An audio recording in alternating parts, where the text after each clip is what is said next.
صرف 1 منٹ. کیا آپ بھی سوچتے ہیں کہ مانگنے والے تو بہت مل جاتے ہیں لیکن حقیقی ضرورت مند کوئی سفید پوش نظر نہیں آتا ہے، اور اگر نظر آ بھی جائے تو سمجھ میں نہیں آتا کہ یہ آدمی سچا ہے یا ڈرامے کر رہا ہے.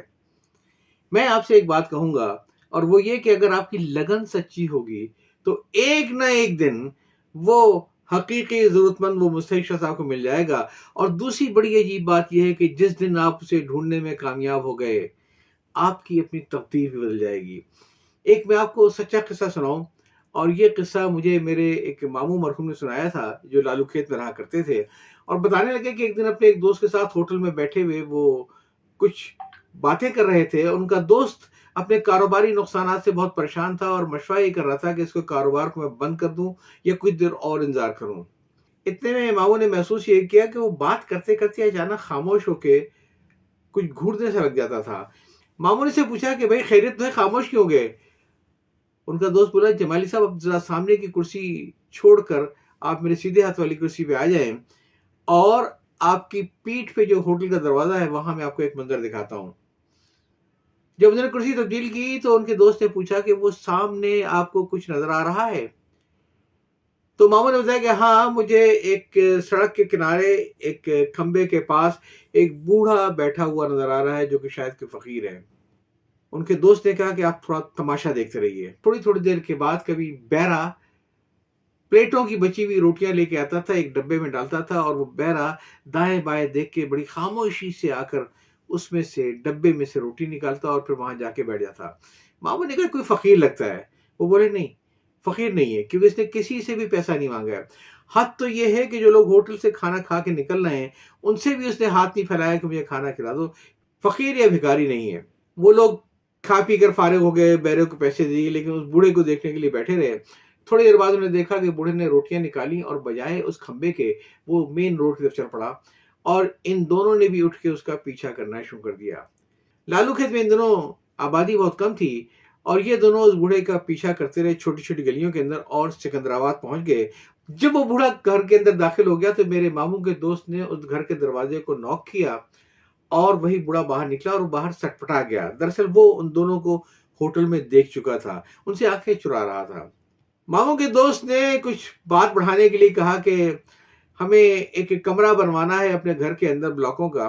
تو مجھے کسی نے بتایا تھا کہ میں آپ سے مل لوں سکندرآباد میں، اور وہ کہہ رہے تھے کہ فیروز مستری اچھا شریف آدمی بھی ہے اور آپ کا کام سستا کر دے گا، تو آپ ذرا چل کے دیکھ لو کیا کام ہے، کیسے کام ہے. تو بڑے میاں نے کہا کہ میں فیروز نہیں ہوں، میں مستری نہیں ہوں. ان کے دوست نے کہا کہ اچھا پھر کسی فیروز مستری کا پتہ بتا دیں. اس نے کہا کہ بھائی میں کسی فیروز مستری کو نہیں جانتا ہوں اور نہ میں مستری کا کام کرتا ہوں. اچھا پھر آپ کیا کام کرتے ہو؟ بوڑھا جھلا گیا. کہنے لگے دیکھیں میں عزت دار آدمی ہوں، آپ نے مجھے ہوٹل میں دیکھا تھا اور میں نے آپ کو دیکھ لیا تھا، اب آپ لوگ یہاں سے تشریف لے جائیے، میں وہ نہیں ہوں جو آپ تلاش کر رہے ہیں. ان کے دوست نے بوڑھے کا بازو پکڑ لیا کہ کہیں گھر کے اندر داخل نہ ہو جائے. کہنے لگے جب تم نے ہمیں پہچان لیا ہے پھر یہ بھی بتا دو کہ وہ چکر کیا تھا، تم وہاں سے روٹیاں کیوں چوری کر رہے تھے؟ بوڑھا غصے میں آ گیا. کہنے لگا آپ میری مسلسل توہین کر رہے ہیں، میں وہاں کسی قسم کی کوئی روٹیاں چوری نہیں کر رہا تھا. لیکن ان کے دوست نے کہا کہ میں یہاں سے ہلوں گا نہیں جب تک تم ان روٹیوں کے چکر نہیں بتا دو گے. بوڑھے نے زمین کی طرف دیکھتے ہوئے بہت افسردگی کے عالم میں کہا کہ دیکھیں میں آپ کو قصہ بتا دیتا ہوں لیکن آپ لوگ یہاں سے چلے آئے، عزت دار آدمی ہوں، محلے کے 4 لوگ اکٹھے ہو جائیں گے، آپ میری بات سن لیں اور پھر یہاں سے آپ تشریف لے جائیں. اس نے اپنی کہانی کو یہ بنائی کہ میں بوڑھا ہوں، بیمار ہوں، میں نے گھر میں 4 بلیاں پالی ہوئی ہیں، میرا اپنا پورا نہیں ہو پاتا ہے، میں اپنے کھانے کا انتظام نہیں کر پاتا ہوں، دوائیاں نہیں لا پاتا ہوں، ان بلیوں کو میں کہاں سے کھلاؤں گا؟ میں ان بلیوں کے لیے روٹی لے کر آتا ہوں ہوٹل سے. لیکن ماموں کے دوست نے اس کا بازو نہیں چھوڑا. کہنے لگا دیکھو سچ سچ بتا دو ہمیں، کیوں؟ اس لیے کہ اگر تمہیں بلیوں کے لیے ضرورت تھی تو تم روٹیاں لے کر نہ آتے، تم قصائی کی دکان کے باہر سے چھیچڑے لے کر آتے. وہ بوڑھا یہ سن کر مزید سٹپٹا گیا تو ماموں کے دوست نے ایک تجویز یہ دی کہ دیکھو تمہارے پاس 4 بلیاں پلی ہوئی ہیں، تم ایسا کرو گھر کے اندر جاؤ اور ہمیں صرف 2 بلی لا کے دکھا دو، ہم چلے آئیں گے واپس، مزید کوئی بات ہی نہیں کریں گے، ورنہ ہم شام تک یہیں کھڑے ہیں، جب تک یہ معاملہ ہماری سمجھ میں نہیں آئے گا یا ہم بلیاں نہیں دیکھ لیں گے ہم نہیں جائیں گے. بوڑھے کے ضبط کے بندھن ٹوٹ گئے، وہ بلبلا کر رو اٹھا اور کہنے لگا کہ میری عزت رہنے دیجیے آپ لوگ.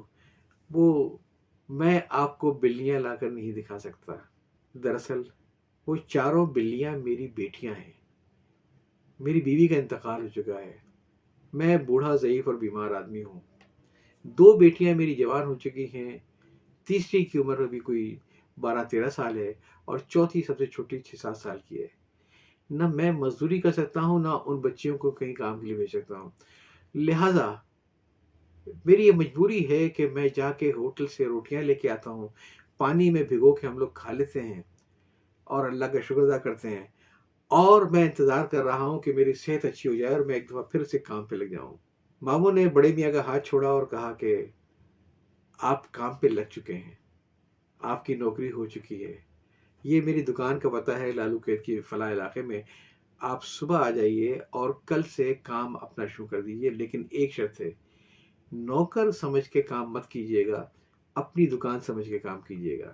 وہ بڑے میاں پہنچے اور اس طرح ماموں کے دوست نے ایک مستحق آدمی کو تلاش کر ہی لیا۔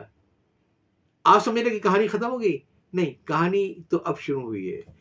جس دن سے ان بڑے میاں نے اس دکان پہ بیٹھنا شروع کیا، ماموں کے دوست کے حالات بدل گئے۔ اچانک اس کا کاروبار دن دگنی رات چوگنی ترقی کرنے لگ گیا۔ ماموں کا وہ دوست جانتا تھا کہ میں نے کوئی احسان نہیں کیا ہے، مجھے تو اللہ نے وسیلہ بنایا ہے اس بڑے میاں تک اور اس کی چاروں بیٹیوں تک رزق پہنچانے کا۔ آج کے بعد سے اللہ تعالیٰ اس کا رزق اس دکان کی معرفت بھیجے گا۔ بالکل حالات بدل گئے، بڑے میاں کے بھی اور ماموں کے دوست کے بھی۔ بڑے میاں کی بیٹیوں کی شادیاں ہو گئی ہیں، جو چھوٹی بیٹی تھی اس کو اچھی تعلیم دلانی شروع کر دی، گھر بھی انہوں نے پختہ کرا لیا، اور ماموں کے دوست اس کا تو کاروبار اتنا بڑھ گیا کہ پھر کئی اور نوکر رکھنے پڑے، کئی اور جگہ کاروبار پہنچانا پڑا۔ جینے کے قرینے کی پلے لسٹ میں موجود باقی کلپس آپ کو پسند آئے تو اسے شیئر کرنا نہ بھولیے گا، تاکہ یہ تو ایک پیغام ہے جو میں چاہتا ہوں کہ دوسروں تک پہنچے۔ یا چاہتا ہوں اللہ